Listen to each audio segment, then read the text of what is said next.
Eh bien bonjour à tous, j'espère que vous allez bien aujourd'hui. Écoutez, moi ça va très bien, je suis très content de vous retrouver aujourd'hui pour une nouvelle vidéo dans laquelle on va parler de police administrative générale et de police administrative spéciale. Puisqu'effectivement, on sait que la police administrative, c'est l'activité de l'administration qui a pour finalité le maintien de l'ordre public. C'est donc l'activité par laquelle l'administration va adopter des règles afin de prévenir les atteintes à l'ordre public. Mais ce qu'il faut également savoir, c'est qu'au sein de la police administrative, on distingue deux types de police administrative. La police administrative générale et la police administrative spéciale. Alors qu'est-ce que la police administrative générale? Qu'est-ce que la police administrative spéciale? Pour commencer, la police administrative générale, c'est celle qui s'applique à l'ensemble de la population sur un territoire donné. Donc en gros, c'est celle qui vise à maintenir l'ordre public de manière globale. Donc le maintien de l'ordre public sur un territoire donné, national, départemental ou communal, ça relève de la police administrative générale. En ce qui concerne maintenant les polices administratives spéciales, on parle effectivement de polices administratives spéciales au pluriel, parce qu'il y en a de nombreuses.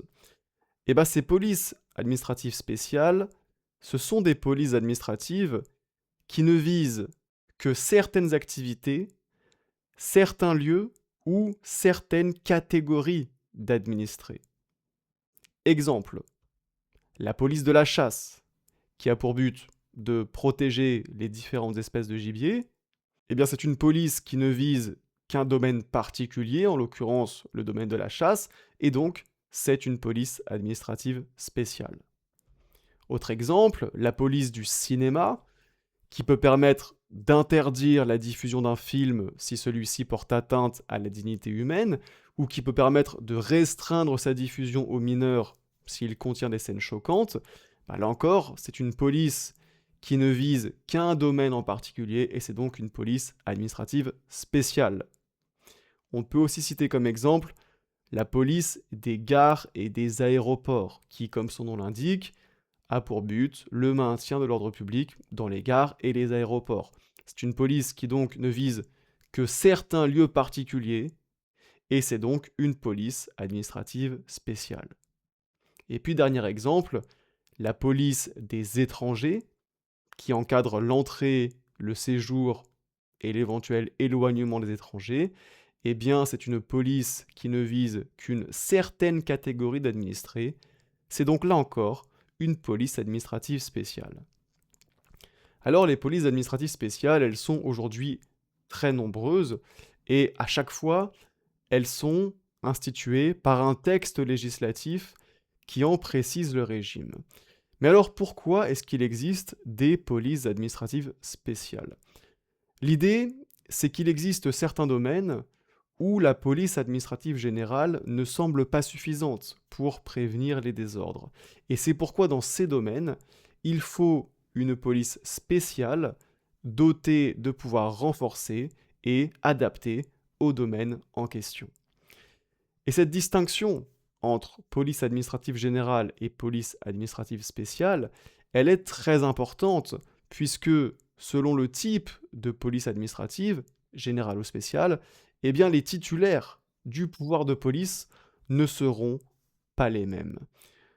En ce qui concerne d'abord les titulaires du pouvoir de police administrative générale, qui sont-ils? Déjà, au niveau national, c'est le Premier ministre qui est titulaire du pouvoir de police administrative générale. Le Premier ministre est donc compétent pour prendre des mesures de police à caractère général qui s'appliquent sur l'ensemble du territoire national.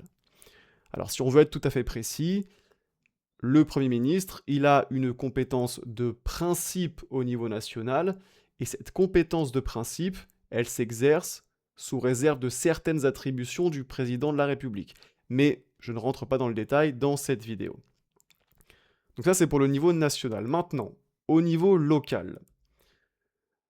Bon, déjà, au niveau de la commune, sur le territoire de la commune, c'est le maire qui est titulaire du pouvoir de police administrative générale.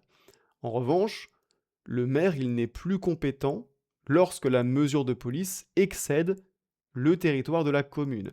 C'est alors le préfet qui devient compétent, puisqu'effectivement, c'est le préfet qui est titulaire du pouvoir de police administrative générale au niveau du département.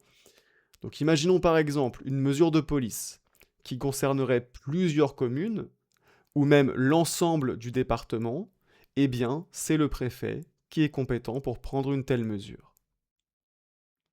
Donc ça, ce sont les titulaires du pouvoir de police administrative générale.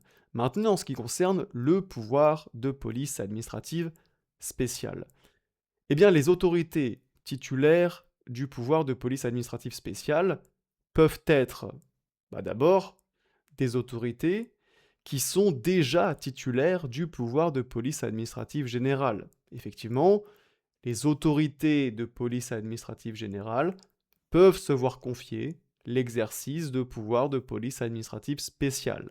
Et par exemple, le préfet est en charge de la police de la chasse. Autre exemple, le maire est en charge de la police de l'urbanisme, puisqu'il est notamment compétent pour délivrer les permis de construire.